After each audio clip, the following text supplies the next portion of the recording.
ఈరోజు చూడండి ఫ్రెండ్స్, ఒక ఎల్జీ ఏసీ ఆన్ కావడం లేదని కస్టమర్ కంప్లైంట్ చేసినారు. అంతా ఓపెన్ చేసి పీసీబీ చెక్ చేస్తే చూడండి ఫ్రెండ్స్, పీసీబీ పూర్తిగా షార్ట్ అయిపోయింది చూడండి. హలో ఫ్రెండ్స్, నా పేరు వసీం షేక్, నేను కడప నుంచి. ఫ్రెండ్స్, మనకి ఈరోజు కంప్లైంట్ ఏమంటే ఎల్జీ ఏసీ ఉన్నట్టుంది ఆఫ్ అయిపోయింది, దాని తర్వాత నుంచి ఆన్ కావడం లేదని కస్టమర్ కంప్లైంట్ ఇవ్వడం జరిగింది ఫ్రెండ్స్. ఇంకా కస్టమర్ ఇంటికి అయితే వచ్చేసిన చూడండి, ఏ ఏసీనే. ఇంకా ఏసీ ఆన్ చేసి స్టెబిలైజర్ పవర్ అన్ని చెక్ చేస్తున్నా ఫ్రెండ్స్, అన్ని పర్ఫెక్ట్ ఉన్నాయి. ఇంకా పీసీబీ ప్రాబ్లం ఉంటుందని పీసీబీ చెక్ చేస్తాను. ఇంకా పీసీబీ అంతా ఓపెన్ చేసి చెక్ చేసి చూడండి ఫ్రెండ్స్, పీసీబీ షార్ట్ అయిపోయింది. ఇంకా ఈ ప్రాబ్లం కస్టమర్కి 100% కరెంట్ అకౌంట్ అని వచ్చి ఉంటుంది ఫ్రెండ్స్, దానివల్ల ఈ ప్రాబ్లం వచ్చి ఉంటుంది.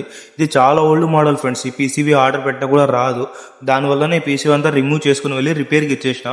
రిపేర్ కూడా నీట్గా అయిపోయింది చూడండి ఫ్రెండ్స్, మనకి ఈడ అంతా షార్ట్ సర్క్యూట్ జరిగింది, నీట్గా రిపేర్ చేసి ఇచ్చేస్తాడు. ఇంకా కస్టమర్ ఇంటికి కూడా తీసుకుని వచ్చేసిన చూడండి. ఇంకా మేము రిపేర్ చేయించుకుని వచ్చిన పీసీబీ ఈ ప్లేస్లో ఇన్స్టాల్ చేయాల్సి ఉంటుంది ఫ్రెండ్స్. ఇంకోటి ఏమంటే ఏసీ చాలా ఓల్డ్ మోడల్ అయినా కూడా ఏసీ కండిషన్ చాలా బాగుంది ఫ్రెండ్స్.